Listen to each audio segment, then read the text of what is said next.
Fernando Rayón, periodista experto, entre otras cosas, en Casa Real. Bienvenido, buenas noches. Muy buenas noches. ¿Cómo explicas tú esa exclusión inaceptable que dice el gobierno que el régimen populista de México ha hecho con el rey Felipe VI, al que veta por aquella carta que en su día López Obrador escribió exigiendo disculpas a España por la conquista?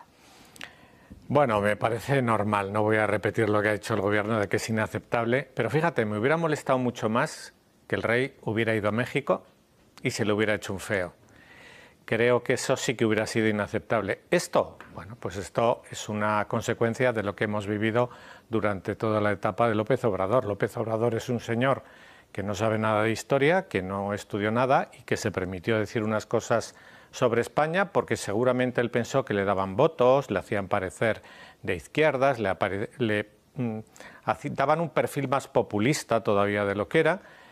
Pero bueno, son cosas que no aguantan ni medio minuto de crítica. Yo creo que por eso, y amparándose pues en esta historia, pues la nueva presidenta, Claudia Sheinbaum, pues ha dicho, pues mira, yo voy a ir por ahí, que a mí esto de meterme con alguien me hace parecer de izquierdas, ¿no? Bueno, como no se le reconocía políticamente ninguna declaración, ningún posicionamiento, pues así le hace parecer algo, pero lo que le hace parecer es lo mismo que era López Obrador.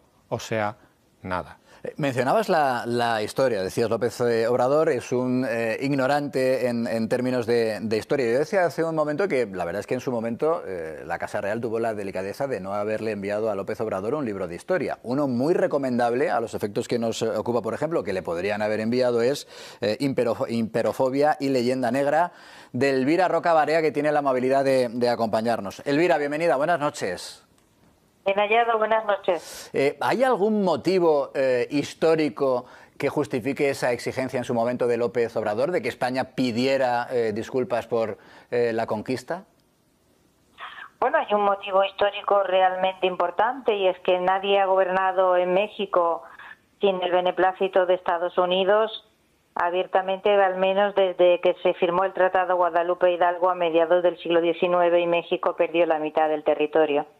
Desde entonces ha sido una política de Estado mantenida a lo largo del tiempo, el provocar conflictos inexistentes con España cada cierto tiempo, esto es un teatrillo al que ya hemos asistido antes, pues para camuflar un poco o disimular o maquillar el hecho de que los gobernantes mexicanos, López Obrador fue especialmente genuflexo y Sheinbaum seguramente lo será.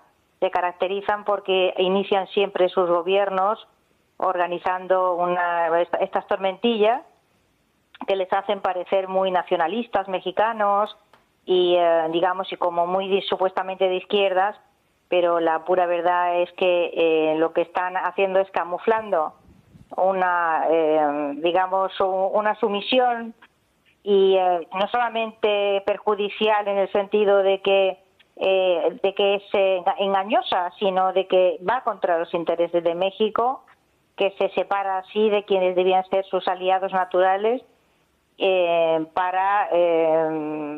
voy a decir que acercarse amistosamente, porque el acercamiento no está ni amistoso mucho menos, pero camuflar o disimular esa actitud de sumisión hacia el gran vecino del norte.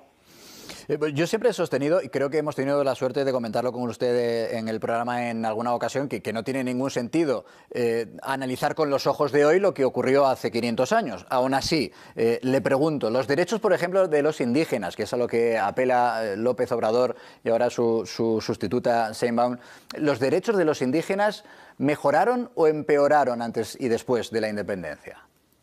Bueno, ahí hay algunas cositas que hacer que no sé por qué no se hacen. Por ejemplo, se podían devolver las tierras que les fueron confiscadas a tantísimas comunidades indígenas después de la independencia, después de la independencia, y que forman ahora parte de enormes latifundios de las grandes familias que han sido los dueños de México durante generaciones. Quiero decir que no es una cuestión de que López Obrador o Sheinbaum desconozcan la historia, desconocen la lógica. Es que los descendientes de los conquistadores son ellos, no nosotros, que los españoles no son inmortales y no marcharon a América hace 5 siglos estuvieron allí durante un tiempo y luego regresaron. Esto ya sobrepasa el conocimiento de la historia para simple y llanamente tener que apelar a lo de Perogrullo. Esto es una farsa ridícula y que desde luego no se puede tapar con la manta del indigenismo, porque las políticas que han practicado los distintos gobiernos mexicanos con las poblaciones indígenas han sido absolutamente catastróficas desde hace muchísimo tiempo, ¿no? Y el convertirlos ahora en una especie de elemento decorativo pues no contribuye precisamente a mejorar su situación en lo que se refiere a asistencia sanitaria, en lo que se refiere a educación, en lo que se refiere a integración y en lo que se refiere sobre todo a la posesión de la tierra, que fue la gran cuestión que en la primera mitad del siglo XIX se destacó como la más dolorosa, ¿no?, para estas comunidades.